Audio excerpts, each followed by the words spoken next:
श्री गणेशाय नमः। ओम श्री परमात्मने नमः। संक्षिप्त वराह पुराण। माया चक्र का वर्णन तथा मायापुरी हरिद्वार का महात्म्य। भगवान वराह कहते हैं, कल्याणी उस समय जो ब्राह्मण स्त्री का जन्म पाकर निषाद की पत्नी बना था और जो अब मेरी उस माया से मुक्त होकर बैठा हुआ था, निषाद के इस प्रकार कहने पर लज्जा के साथ उससे कहने लगा, अब तुम जाओ, तुम्हारी वह भार्या यहाँ नहीं है। यह तुम्हारा सुख और संयोग लेकर चली गई और अब कभी न लौटेगी। इधर वह निषाद जहां तहां भटक कर विलाप ही करता रहा। अब उस ब्राह्मण का हृदय करुणा से भर गया और कहने लगा, जाओ, अब क्यों इतना कष्ट पा रहे हो। अनेक प्रकार के आहार हैं, उनसे बच्चों की रक्षा करना। ये बच्चे दया के पात्र हैं, तुम कभी भी इनका परित्याग मत करना। सन्यासी की बात सुनकर उनके सामने दुख और शोक से भरे हुए निषाद ने उनसे मधुर वाणी में कहा, निश्चय ही आप प्रधान मुनिवरों में भी श्रेष्ठ एवं धर्मात्माओं में भी परम धर्मात्मा पुरुष हैं। विप्रवर, तभी तो आपके मीठे वचनों से मुझे सांत्वना मिल गई। उस समय निषाद की बात सुनकर श्रेष्ठ व्रत का पालन करने वाले मुनि के मन में भी बहुत दुख और एवं शोक छा गया। उन्होंने मधुर वचन में कहा, निषाद, तुम्हारा कल्याण हो, अब विलाप करना बंद करो। मैं ही तो तुम्हारी प्रिय पत्नी बना था। वहीं मैं यहाँ गंगा तट पर आया और स्नान करते हुए मैं एक मुनि के रूप में परिवर्तित हो गया। फिर तो सन्यासी की बात सुनकर निषाद की भी चिंताएं दूर हो गई। उसने उन श्रेष्ठ ब्राह्मण से कहा, विप्रवर, आप यह क्या कह रहे हैं। आज तक कभी ऐसी घटना नहीं घटी है, अथवा ऐसी घटना तो सर्वथा असंभव है कि कोई स्त्री होकर पुनः पुरुष हो जाए। अब दुख के कारण ब्राह्मण के मन में भी घबराहट उत्पन्न हो गई। उस गंगा के तट पर ही ब्राह्मण ने निषाद से मीठी बात कही, धीवर, अब यथा शीघ्र इन बालकों को लेकर अपने देश में चले जाइए और क्रमानुसार सभी बच्चों पर यथा योग्य स्नेह रखकर उनकी देखभाल करिए। ब्राह्मण के इस प्रकार कहने पर निषाद वहां से नहीं गया। उसने मीठे स्वर में उनसे कहा, पूछा, विप्रवर, आपके द्वारा कौन सा पाप बन गया था जिससे आप स्त्री बन गए थे और अब फिर पुरुष हो गए। यह मुझे बताने की कृपा करें। इस पर ऋषि ने कहा, मैं हरिद्वार तीर्थ में तटवर्ती क्षेत्रों में भ्रमण करता और एक ही बार भोजन कर जगदीश्वर जनार्दन की पूजा करता रहता था। उन प्रभु के दर्शन की आशंका से मैंने बहुत से उत्तम धर्म कर्म किए। बहुत समय बीत जाने के पश्चात मुझे भगवान श्री हरि ने दर्शन दिया और मुझसे वर मांगने को कहा। मैंने प्रार्थना की, प्रभु, आप भक्तों पर कृपा करने वाले सर्वव्यापक पुरुष हैं। आप मुझे अपनी माया का दर्शन कराइए। इस पर भगवान विष्णु ने कहा था, ब्राह्मण देव, माया देखने की इच्छा छोड़ दो। किंतु मैंने बार बार उनसे वही आग्रह किया। तब भगवान ने कहा, अच्छा, नहीं मानते हो तो कुब्जामर्क क्षेत्र ऋषिकेश में जाओ। वहां गंगा में स्नान करने पर तुम्हें माया दिखलाई पड़ेगी। और वे अंतर्ध्यान हो गए। मैं भी माया दर्शन की लालसा से गंगा तट पर गया और वहां अपने दंड कमंडलू एवं वस्त्र को यत्न से एक और रखकर स्नान करने के लिए निर्मल जल में बैठा। इसके बाद मैं कुछ भी न जान सका कि कहाँ क्या है और क्या हो रहा है। तत्पश्चात मैं किसी मलाहिन के उदर में कन्या के रूप में उत्पन्न होकर तुम्हारी पत्नी बन गया। वहीं मैं आज फिर किसी कारण जब गंगा के जल में बैठकर स्नान करने लगा तो पहले जैसे ही ऋषि के रूप में परिणत हो गया हूँ। निषाद, देखो, पहले जैसे ही यहाँ मेरी कुंडी और मेरे वस्त्र भी विराजमान है। 50 वर्षों तक मैं तुम्हारे घर में रह चुका हूँ, परंतु मेरे पास जो दंड एवं वस्त्र थे जिन्हें गंगा के तट पर मैंने रखा था, अभी जीर्ण शीर्ण नहीं हुए हैं और न वे गंगा के प्रवाह द्वारा प्रवाहित ही हुए हैं। ब्राह्मण के इस प्रकार कहते ही वह निषाद सहसा गायब हो गया। उसके साथ जो बालक थे वे भी तिरोहित हो गए। देवी यह देखकर वह ब्राह्मण भी चकित होकर पुनः तप में संलग्न हो गया। उसने अपनी भुजाओं को ऊपर उठाकर सांस की गति भी रोक ली और केवल वायु के आहार पर रहने लगा। इस तरह अपराह्न हो गया। इस प्रकार कुछ समय तपस्या कर जब वह जल से बाहर आया तो श्रद्धा पूर्वक पूजा के लिए कुछ पुष्पों को तोड़कर विधि पूर्वक भगवान की पूजा करने के लिए वीरासन में बैठ गया। अब बहुत से प्रधान तपस्वी ब्राह्मणों ने जो वहां गंगा के स्नान करने के लिए आए थे जो गंगा में स्नान करने के लिए आए थे उसे घेर लिया और उससे कहने लगे, द्विजवर, आपने आज पूर्वाह्न में अपने दंड कमंडलू और अन्य उपकरण यहाँ रख दिए थे और स्नान कर मल्लाहों के पास गए थे। फिर क्या आप यह स्थान भूलकर कहीं अन्यत्र चले गए थे? आपके आने में इतनी देर कैसे हुई? देवी, जब उस मुनि ने ब्राह्मणों की बात सुनी तो वह मौन हो गया। साथ ही बैठकर वह मन ही मन ब्राह्मणों द्वारा निर्दिष्ट बात पर सोचने लगा। एक और तो इधर 50 वर्ष का समय व्यतीत हो गया और इधर अमावस्या की भी आज ही है। ये सब ब्राह्मण मुझसे कह रहे हैं, तुमने पूर्वाह्न में अपने वस्त्रों को यहाँ स्नान के लिए रखा था, अब अपराह्न में इन्हें लेने क्यों आए हो? तुम्हें इतनी देर कैसे हो गई? यह सब क्या बात है? देवी, ठीक इसी समय मैंने ब्राह्मण को पुनः अपना रूप दिखलाया और कहा, ब्राह्मण देव, आप कुछ घबराए से क्यों दिखते हैं? क्या आपने कुछ विशेष बात देखी है? आप कुछ मुझे व्यग्र से दिख रहे हैं। अस्तु, जो कुछ हो, अब आप पूर्ण सावधान हो जाइए। मेरे इस प्रकार कहने पर उस ब्राह्मण ने अपना मस्तक भूमि पर टेक दिया और दुखी होकर बार बार दीर्घ श्वास लेता हुआ कहने लगा, जगत गुरु, मैं ब्राह्मण जगत गुरु, ये ब्राह्मण मुझसे कह रहे हैं कि तुमने पूर्वान की वेला में वस्त्र, दंड और कमंडलू आदि वस्तुएं यहाँ रखी और फिर उपरांत में यहाँ आए हो। क्या तुम इस स्थान को भूल गए थे? माधव, इधर समस्या यह है कि निषाद की योनि में कन्या रूप से उत्पन्न होकर मैं एक निषाद की स्त्री के रूप में 50 वर्षों तक रहा। इस उस शरीर से उस कुकर्मी निषाद द्वारा मेरे 3 पुत्र और 4 पुत्रियां उत्पन्न हुई।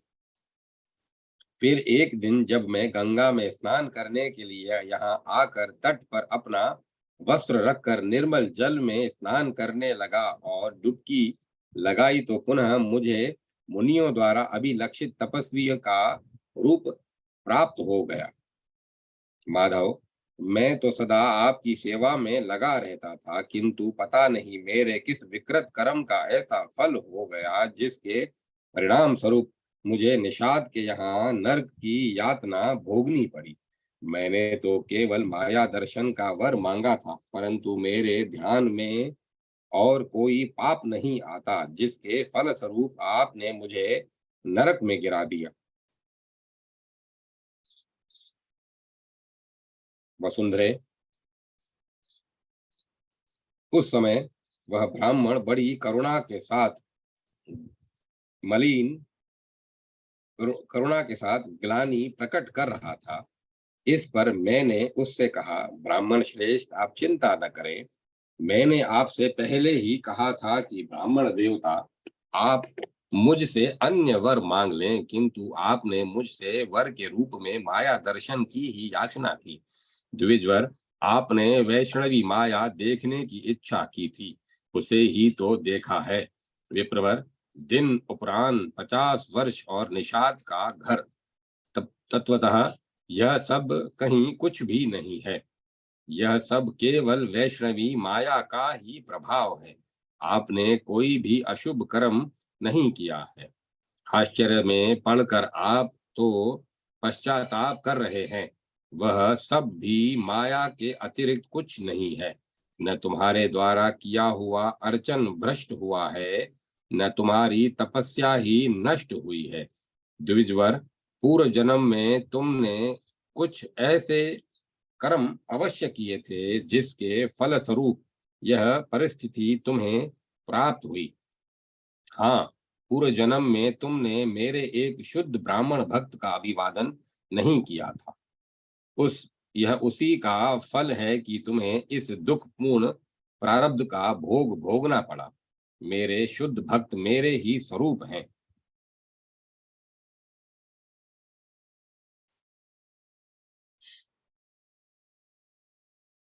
जैसे ब्राह्मणों को जो लोग प्रणाम करते हैं, वे वस्तुतः मुझे ही प्रणाम करते हैं और वे तत्वतः मुझे जान जाते हैं, इसमें कोई संदेह नहीं। जो ब्राह्मण मेरे दर्शन की अभिलाषा करते हैं, वे ब्राह्मण मेरे भक्त शुद्ध स्वरूप एवं पूज्य हैं। विशेष रूप से कलयुग में मैं ब्राह्मण का ही रूप धारण करके रहता हूँ। अतएव जो ब्राह्मण का भक्त है वह निस्संदेह मेरा ही भक्त है। ब्राह्मण, अब तुम सिद्ध हो चुके हो, अतः अपने स्थान पर पधारो। जिस समय तुम अपने प्राणों का त्याग करोगे, उस समय तुम मेरे उत्तम स्थान श्वेत द्वीप को प्राप्त करोगे, इसमें कोई संदेह नहीं। वरारोहे, इस प्रकार कहकर मैं वहीं अंतर ध्यान हो गया और उस ब्राह्मण ने फिर कठोर तपस्या आरंभ की। अंत में वह माया तीर्थ में अपना यह माया तीर्थ या मायापुरी हरिद्वार का ही नामांतरण है। अंत में वह माया तीर्थ में अपना शरीर त्याग कर श्वेत द्वीप में पहुंचा, जहां वह धनुष, बाण, तलवार और तुणीर तरकस धारण कर मेरा सारूप्य प्राप्त कर मुझ माया के आश्रय दाता का सदा दर्शन करता रहता है। अतः वसुंधरे, तुम्हें भी इस माया से क्या प्रयोजन? माया देखने की इच्छा करना ठीक नहीं। देवता, दानव और राक्षस भी मेरी माया का रहस्य नहीं जानते। वसुंधरे, यह माया चक्र नामक माया की आश्चर्यमयी कथा मैंने तुम्हें सुनाई। यह आख्यान पुण्यों से युक्त तथा सुखप्रद है। जो मनुष्य भक्तों के जो पुरुष भक्तों के सामने इसकी व्याख्या करता है और भक्तहीनों तथा शास्त्रों में दोष दृष्टि रखने वालों से नहीं कहता, उसकी जगत में प्रतिष्ठा होती है। देवी, जो व्रती पुरुष इसका प्रातः काल उठकर पाठ करता है, उसने मानो 12 वर्षों तक तप पूर्वक मेरे सामने इसका पाठ किया। वसुंधरे, इस महान आख्यान को जो सदा श्रवण करता है, उसकी बुद्धि कभी माया से लिप्त नहीं होती और न उसे निकृष्ट योनियों में ही जाना पड़ता है। अध्याय 125 समाप्त। कुब्जाम्र कुब्जाम्रक तीर्थ ऋषिकेश का महात्म्य। रैभ्य मुनि का भगवत कृपा रैभ्य मुनि पर भगवत कृपा। इस प्रकार माया के पराक्रम की बात को सुनकर पृथ्वी ने भगवान से फिर पूछा।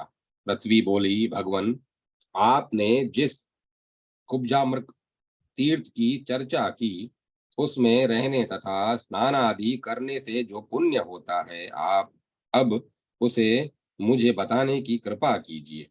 भगवान वराह बोले, पृथ्वी देवी, कुब्जाम्रक तीर्थ का जो सार तत्व है, अब उसे मैं तुम्हें विस्तार से बतला रहा हूँ। सुंदरी, कुब्जाम्रक तीर्थ की जैसे उत्पत्ति हुई, जिस क्रम से वह यह तीर्थ बना, वहां जो अनुश्रेष्ठ अनुष्ठेय धर्म है तथा वहां प्राण त्याग करने पर जिस लोक की प्राप्ति होती है, यह सब तुम ध्यान देकर सुनो। वसुंधरे, आदि सतयुग में जब पृथ्वी जलमग्न थी, तब ब्रह्मा जी की प्रार्थना से मैंने मधु और केटव नामक राक्षसों का वध किया और ब्रह्मदेव की रक्षा की। उसी समय मेरे उसी समय मेरी दृष्टि अपने आश्रित भक्त रैब्य मुनि पर पड़ी। वे अत्यंत निष्ठा से सदा मेरी स्तुति आराधना में निरत रहते थे। वे युक्तिमान, गुणी, परम पवित्र, कार्य कुशल और जितेंद्रिय पुरुष थे और ऊपर बाहें उठाकर 10,000 वर्षों तक तपस्या में संलग्न रहे। वे 1,000 वर्ष तक केवल जल पीकर और 500 वर्षों तक शेवाल खाकर तपस्या करते रहे। देवी महात्मा रैब्य की इस तपस्या से मेरा हृदय करुणा से अत्यंत विहल हो। उस समय हरिद्वार के कुछ उत्तर पहुंचकर मैंने एक आम्र के वृक्ष का आश्रय लिया और उन मुनि को तपस्या करते देखा। मेरे आश्रय लेने से वह आम्र वृक्ष थोड़ा कुबड़ा हो गया। मनस्विनी, इस प्रकार वह स्थान उपजाम्रक नाम से प्रसिद्ध हो गया।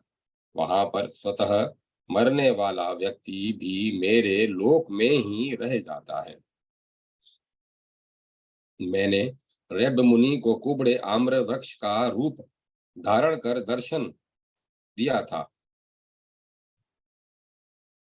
फिर भी वे मुझे पहचान गए और घुटनों के बल भूमि पर गिरकर मेरी स्तुति की।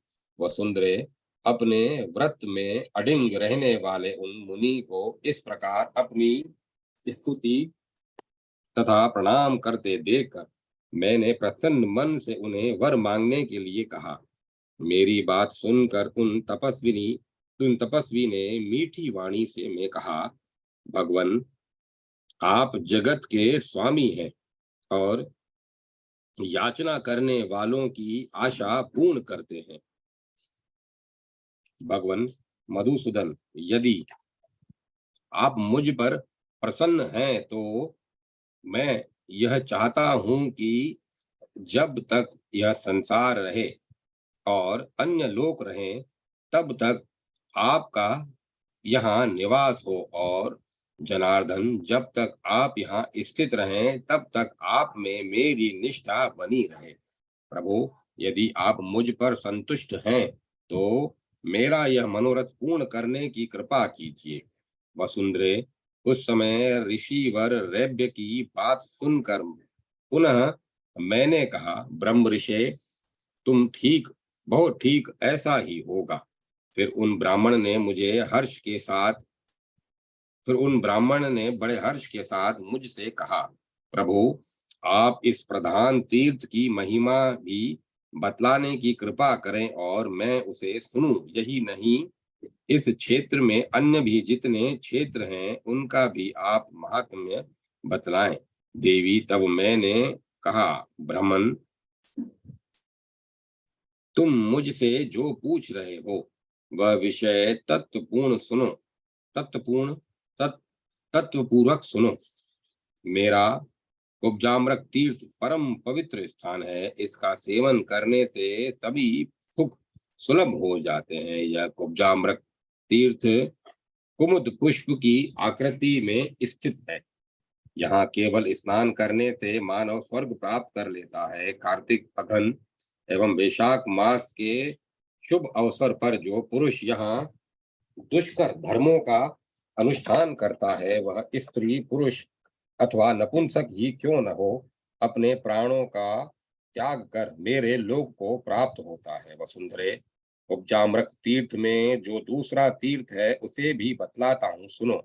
सुंदरी, यहाँ मानस नाम से मेरा एक प्रसिद्ध तीर्थ है। सुनैने, वहां स्नान कर मनुष्य इंद्र के नंदन वन में जाता है और अप्सराओं के साथ देवताओं के वर्ष से 1,000 वर्षों तक वह आनंद का उपभोग करता रहता है।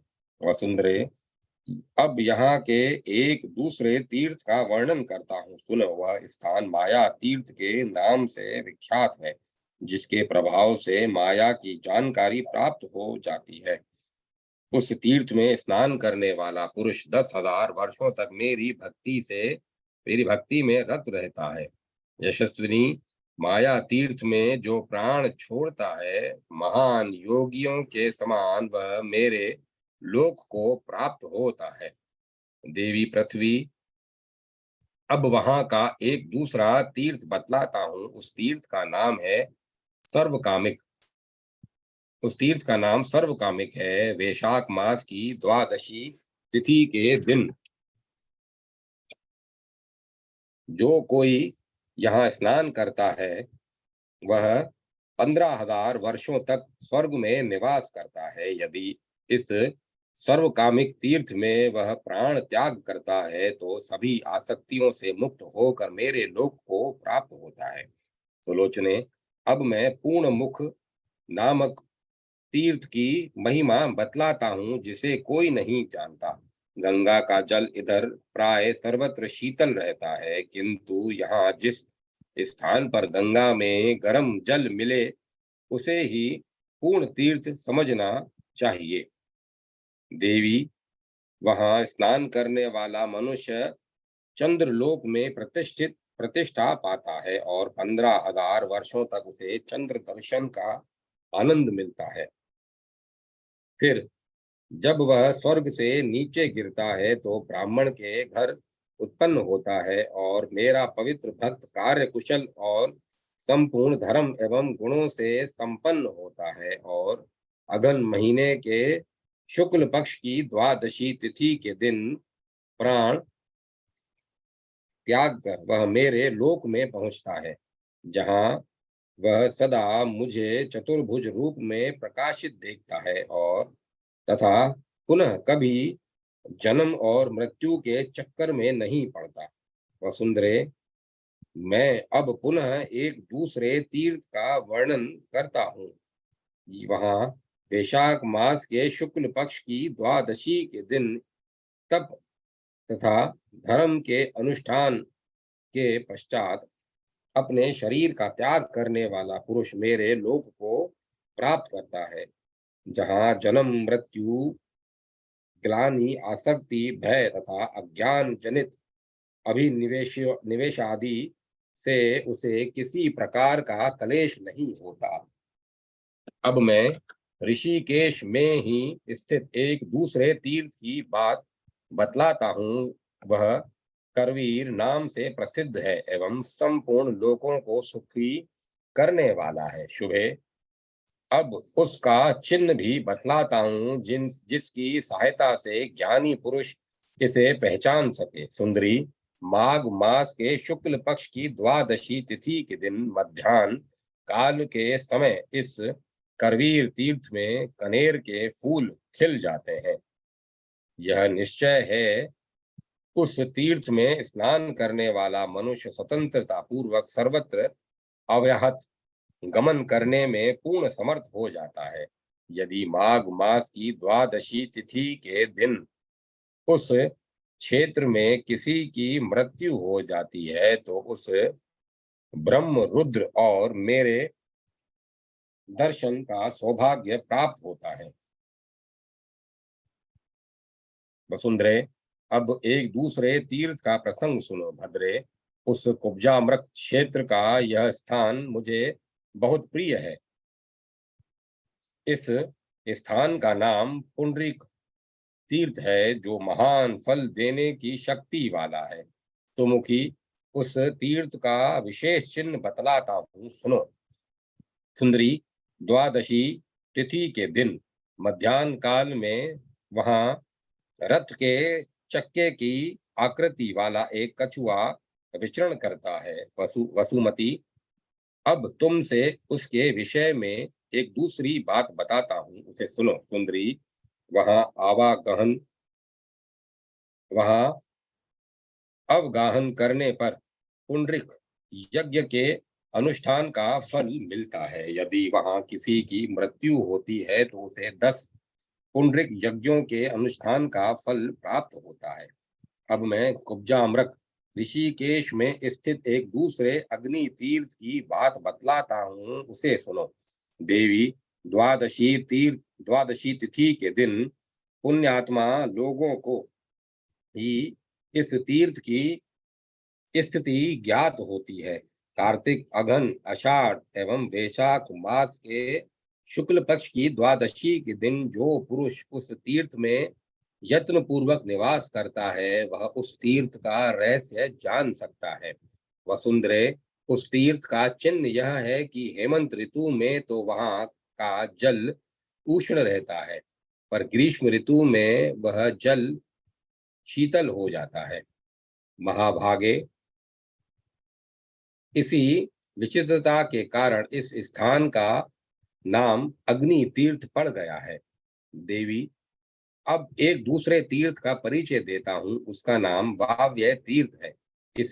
उस तीर्थ में जो स्नान करके तर्पण आदि कार्य करता है उसे वाजपेय यज्ञ का फल प्राप्त होता है। यह वाव्य तीर्थ एक सरोवर के रूप में है। वहां केवल 15 दिनों तक रहकर मेरी उपासना करते हुए जिसकी मृत्यु हो जाती है, उसका उस पृथ्वी पर पुनः जन्म या मरण नहीं होता। वह 4 भुजाओं से युक्त होकर मेरा सारूप्य प्राप्त कर मेरे लोक में प्रतिष्ठा प्राप्त करता है। उस वाव्य तीर्थ की पहचान यह है कि वहां वन में पीपल के ऐसे वृक्ष हैं जिनके पत्ते 24 द्वादशियों की निरंतर पीपल के ऐसे वृक्ष हैं जिनके पत्ते 24 द्वादशियों को निरंतर हिलते ही रहते हैं। पृथ्वी, अब कुब्जामृक तीर्थ के अंतर्वर्ती शर्क तीर्थ का परिचय देता हूँ। वसुंधरे, वहां इंद्र हाथ में वज्र लिए हुए सुशोभित रहते हैं। महातपे, उस तीर्थ में 10 रात्रि उपवास रहकर जो मनुष्य मर जाता है वह मेरे लोक को प्राप्त कर लेता है। इस शर्क तीर्थ के दक्षिण भाग में 5 वृक्ष खड़े हैं, यही उसकी पहचान है। देवी, वरुण देव ने 12,000 वर्षों तक उस इस कुब्जा अमृत तीर्थ में तपस्या की थी। यहाँ अतः यहाँ स्नान करने से व्यक्ति 8,000 वर्षों तक वरुण लोक में प्रतिष्ठा प्राप्त करता है। वहां ऊपर से पानी की एक धारा निरंतर गिरती रहती है, यही उस तीर्थ की पहचान है। पृथ्वी, उक्त कुब्जामृक तीर्थ ऋषिकेश में सप्त सामुद्रक नाम का भी एक श्रेष्ठ स्थान है। उस तीर्थ में स्नान करने वाला धर्मात्मा मनुष्य 3 अश्वमेध यज्ञों का फल पा लेता है। यदि आसक्ति रहित होकर कोई प्राणी 7 रातों तक यहाँ निवास कर प्राण त्याग करता है तो वह मेरे लोक में चला जाता है। सुंदरी, अब उस सप्त सामुद्रक तीर्थ का लक्षण बताता हूँ, सुनो। वैशाख मास के शुक्ल पक्ष की द्वादशी तिथि के दिन यहाँ एक विशेष चमत्कार दिखता है। उस दिन उस तीर्थ में गंगा का जल कभी तो दूध के समान उज्जवल वर्ण का दिखता है और कभी पुनः उसी जल में पीले रंग की आभा प्रकट हो जाती है। फिर वही कभी लाल रंग में परिणत हो जाता है और फिर कब थोड़ी देर बाद ही उसमें मरकत मणि तथा मोती के समान झलक आने लगती है। आत्मज्ञानी पुरुष इन्हीं चिन्हों से उस तीर्थ का ज्ञान प्राप्त करते हैं। शुभांगी, कुब्जामृक तीर्थ में के मध्यवर्ती एक अन्य महान तीर्थ का अब तुम्हें परिचय देता हूँ।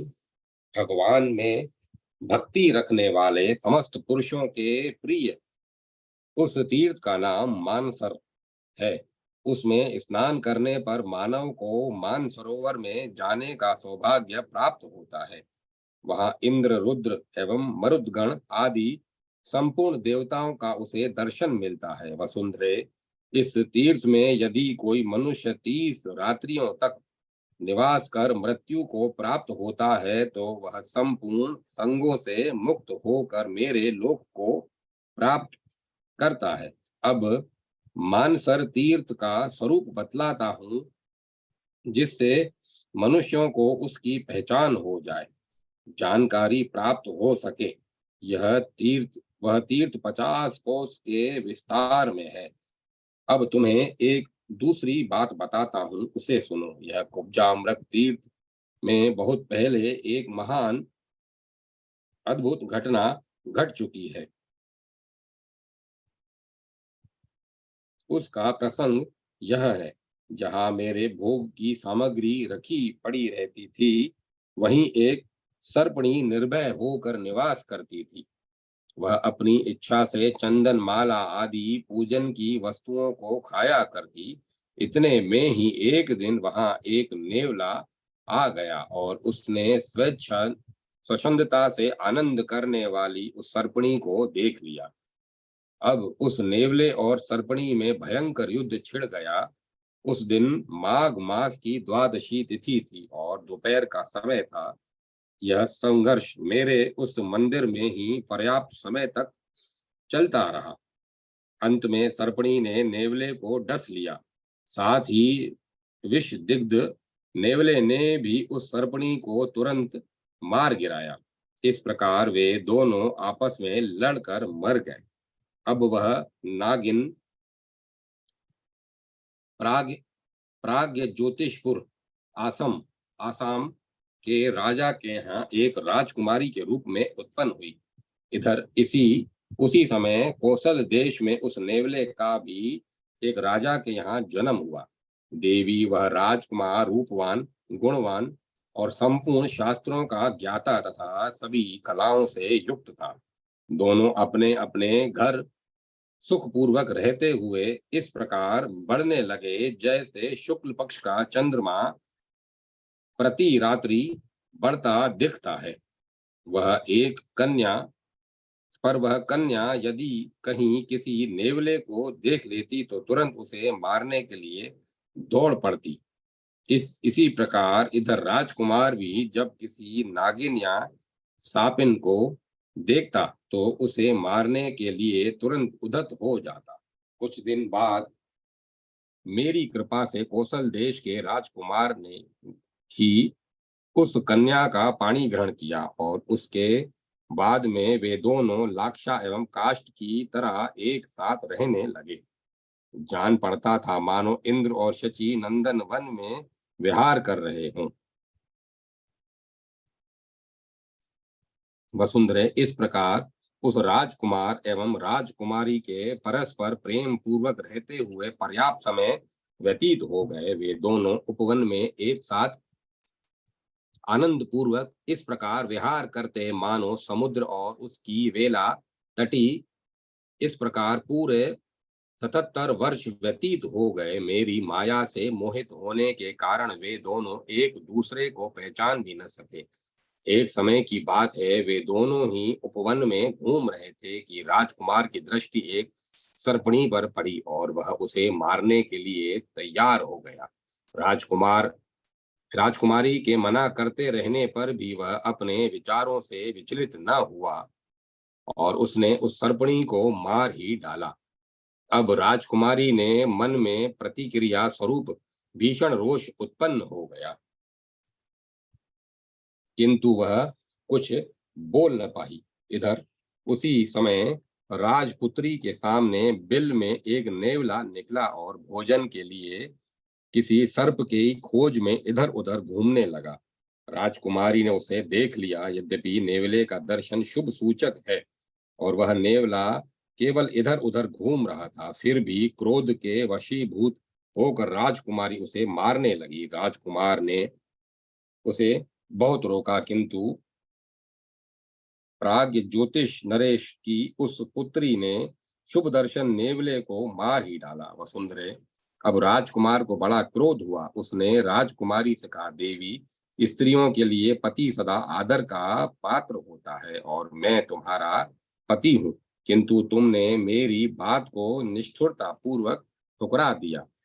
यह नेवला मंगलमय शुभ दर्शन प्राणी है और विशेषकर राजाओं की यह प्रिय वस्तु है। इसका दर्शन शुभ की सूचना देता है।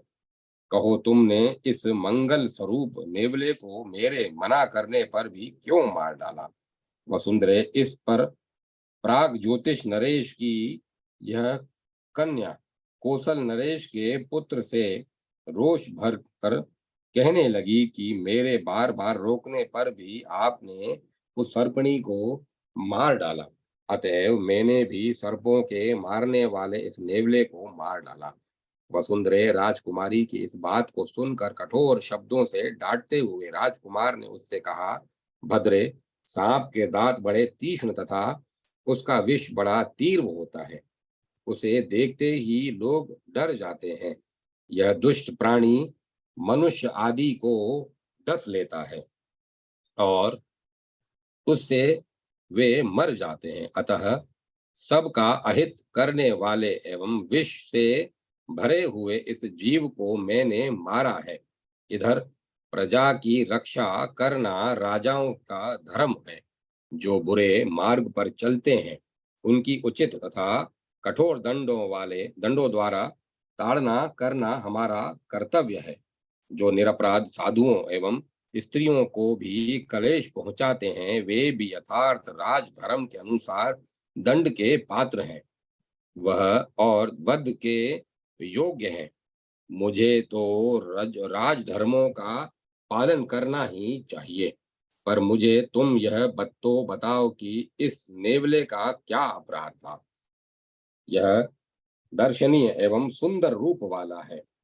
वह राजाओं के घर में पालने योग्य एवं शुभ दर्शन और पवित्र माना जाता है, फिर भी तुमने इसे मार डाला। तुमने मेरे बार बार मना करने पर भी इस नेवले को मारा है। अतएव अब से तुम मेरी स्त्री पत्नी नहीं रही और न अब मैं ही तुम्हारा पति रह गया। अधिक क्या, स्त्रियां सदा अवध्य बतलाई गई हैं, इसी कारण मैं तुम्हें छोड़ देता हूँ और तुम्हारा वध नहीं करता। देवी राजकुमारी से इस प्रकार कहकर राजकुमार अपने नगर लौट गया। क्रोध के कारण उन दोनों का परस्पर का सारा स्नेह नष्ट हो गया। धीरे धीरे मंत्रियों द्वारा यह बात कौशल नरेश को विदित हुई तो उन्होंने उन मंत्रियों के सामने ही द्वारपालों को आज्ञा देकर राजकुमार और वधू को आदर पूर्वक बुलवाया। पुत्र और पुत्र वधू को अपने पास उपस्थित देखकर राजा ने कहा, पुत्र, तुम लोगों में जो परस्पर अकृत्रिम और अपूर्व स्नेह था वह सहसा कहाँ चला गया। तुम लोग परस्पर अब सर्वथा विरुद्ध कैसे हो गए। पुत्र, यह राजकुमारी कार्यकुशल, सुंदर स्वभाव वाली एवं धर्मनिष्ठ है। आज से पहले इसने तुम्हारे परिवार में भी कभी किसी को अप्रिय वचन नहीं कहा था, अतः तुम्हें इसका परित्याग कदापि नहीं करना चाहिए। तुम राजा हो, तुम्हारा राजधर्म ही मुख्य धर्म है और उसका पालन स्त्री के सहारे ही हो सकता है। अहो, लोगों का यह कथन परम सत्य ही है कि स्त्रियों के द्वारा ही पुत्र एवं कुल का संरक्षण होता है। पृथ्वी उस समय राजपुत्र ने पिता की बात आदर पूर्वक सुन ली और उनके दोनों चरणों को पकड़कर वह कहने लगे, पिताजी, आपकी पुत्र वधू ने कहीं कोई दोष नहीं है, किंतु इसने बार बार रोकने पर भी मेरे देखते ही देखते एक नेवले को मार डाला। उसे सामने मरा पड़ा देखकर मुझे क्रोध आ गया और मैंने कह दिया कि अब न तो तुम मेरी पत्नी हो और न मैं तुम्हारा पति। महाराज, बस इतना ही कारण है और कुछ नहीं। पृथ्वी इस प्रकार अपने पति की बात सुनकर प्राग ज्योतिषपुर की उस कन्या ने भी अपने ससुर को सिर झुकाकर प्रणाम किया और कहने लगी, इन्होंने एक सर्पणी को, जिसका भी कोई भी अपराध न था तथा जो अत्यंत भयभीत थी, मेरे सैकड़ों बार मना करने पर भी उसे मार डाला। सर्पणी की मृत्यु देखकर मेरे मन में बड़ा क्षोभ और दुख हुआ, पर मैंने इनसे कुछ भी नहीं कहा। बस यही इतनी सी बात है। वसुंधरे, उन कौशल देश के राजा ने अपने पुत्र और पुत्र वधू की बात सुनकर सभा के बीच में उन दोनों के से बड़ी मधुर वाणी से कहना आरंभ किया। वे बोले, पुत्री, इस राजकुमार ने जो सर्पणी को मारा और तुमने नेवले को, फिर भी उस बात को लेकर तुम लोग आपस में क्यों क्रोध कर रहे हो, यह तो बतलाओ। पुत्र नेवले के मर जाने पर तुम्हें क्रोध करने का क्या कारण है? अथवा राजकुमारी यदि सर्पणी मर गई तो इसमें तुम्हारे क्रोध का क्या कारण है? उस समय कौशल नरेश को आनंद देने वाले उस यशस्वी राजकुमार ने पिता की बात सुनकर मधुर स्वर में कहा, महाराज, मैं इस प्रश्न से आपका महाराज, इस प्रश्न से आपका क्या प्रयोजन है? आप इसे न पूछें। आपको जो कुछ पूछना हो वह इस राजकुमारी से ही पूछिए। पुत्र की बात सुनकर कौशल नरेश ने कहा, पुत्र, बताओ, तुम दोनों के बीच स्नेह विच्छेद का क्या कारण है? पुत्रों में जो योग्य होने पर भी अपने पिता से के पूछने पर गोपनीय बात छिपा लेते हैं वह अधम ही है। उन्हें तप्त बालू का मैं घोर रौरव नरक में गिरना पड़ता है, किंतु जो शुभ अथवा अशुभ सभी बातों को पिता के पूछने पर बता देता है, ऐसे पुत्रों को वह दिव्य गति मिलती है जिसे सत्यवादी लोग पाते हैं। अतएव पुत्र, तुम्हें मुझसे वह बात अवश्य बतलानी चाहिए जिसके कारण गुणशालिनी पत्नी के प्रति तुम्हारी प्रीति समाप्त हो गई। पिता की यह बात सुनकर कौशलवासियों के आनंद को बढ़ाने वाले उस राजकुमार ने जन समाज में इसने सनी वाणी से कहा, पिताजी, यह सारा समाज यथा योग्य अपने अपने स्थान पर पधारे। कल प्रातः काल जो आवश्यक बात होगी मैं आपसे निवेदन करूंगा। रात्रि के समाप्त होने पर प्रातः काल दुंदुभियों के शब्दों से तथा सूत मागत एवं वंदी जनों की वंदनाओं से कौशल नरेश जगाए गए। इतने में ही कमल के समान आंखों वाला वह महान यशस्वी राजकुमार भी स्नान कर मंगल द्रव्यों सहित राजद्वार पर उपस्थित हुआ। द्वारपाल द्वारपाल ने राजा के पास पहुंचकर इसकी सूचना दी और कहा, महाराज, आपके दर्शन की लालसा से राजकुमार दरवाजे पर उपस्थित हैं। उसकी बात सुनकर कौशल नरेश बोले, कचुकिन, मेरे साधुवादी पुत्र को यहाँ शीघ्र लाओ।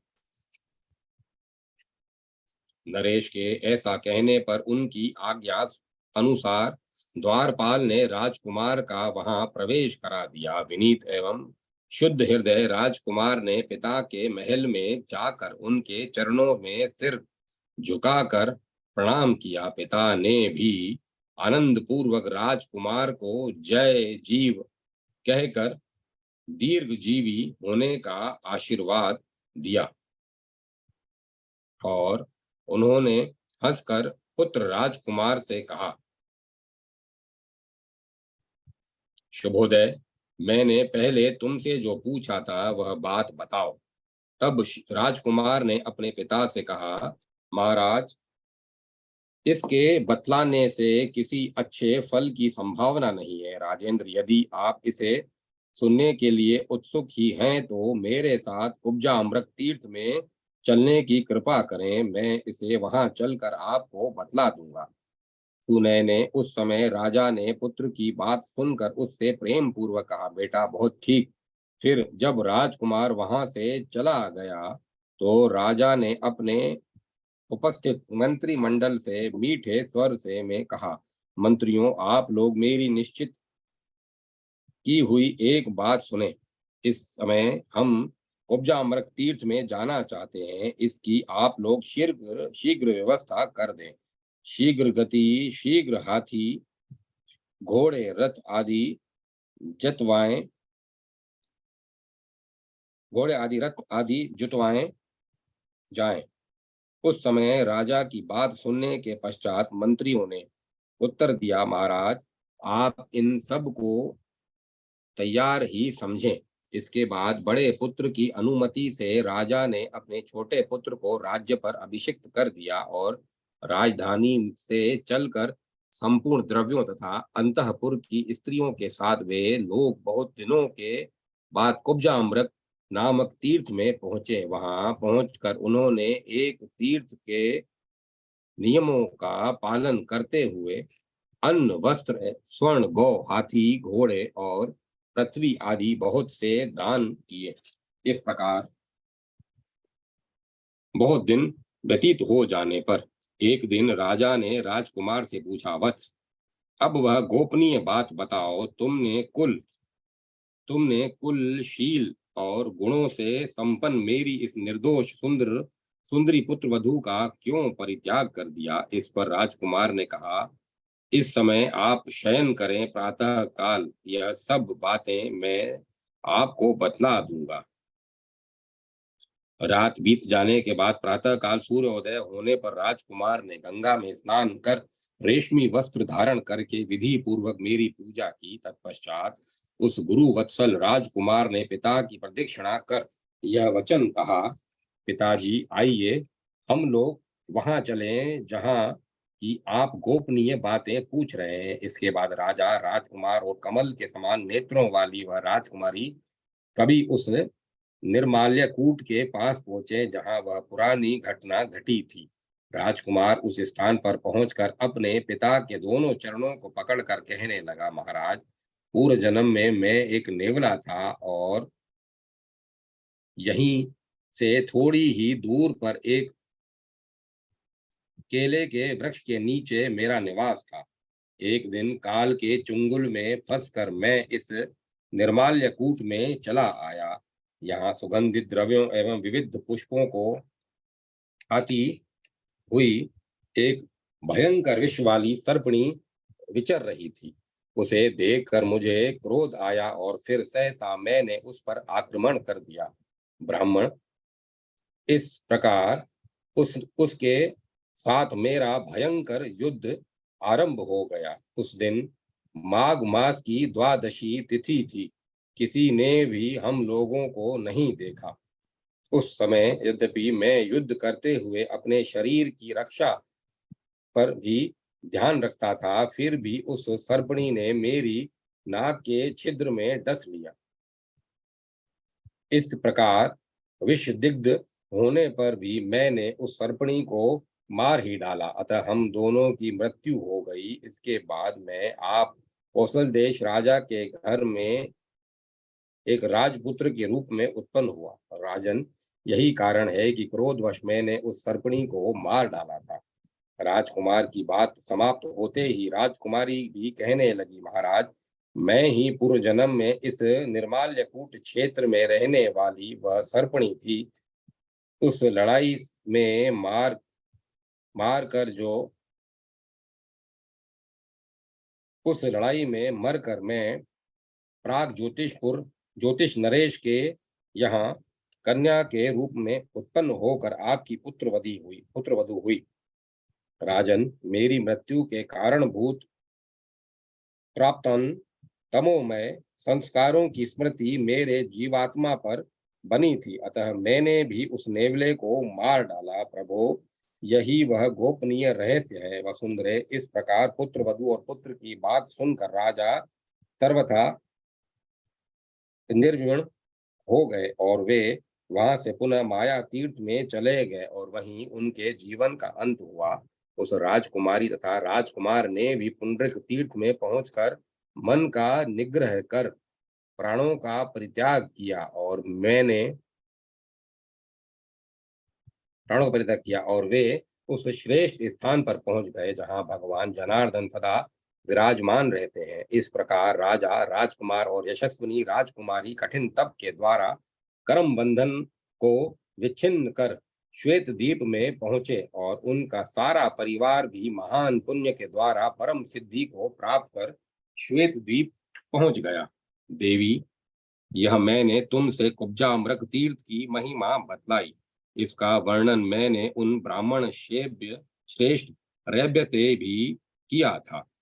यह बहुत पवित्र प्रसंग है। चारों वर्णों का कर्तव्य है कि वे इसका पठन एवं चिंतन करें। इसे मूर्ख, गोहत्या करने वाले, वेद वेदांत के निंदक, गुरु से द्वेष करने वाले और शास्त्रों से में दोष देखने वाले व्यक्ति के सामने कभी नहीं करना चाहिए, कभी नहीं कहना चाहिए। इसे भगवान के भक्तों तथा वैष्णव दीक्षा संपन्न पुरुषों के सामने ही करना चाहिए। पृथ्वी जो प्रातः काल उठकर इसका पाठ करता है, वह अपने कुल के आगे पीछे की 10-10 पीढ़ियां को तार देता है। देवी अपने भक्तों की सुख प्राप्ति के लिए मैंने कुब्जाम्रक तीर्थ के अन्यत्र उपजा अमृत तीर्थ के अंतर्वर्ती स्थानों का वर्णन किया। अब तुम दूसरी कौन सी बात पूछना चाहती हो वह पूछो। अध्याय 26 समाप्त। अब मैं कथा को विराम देता हूँ।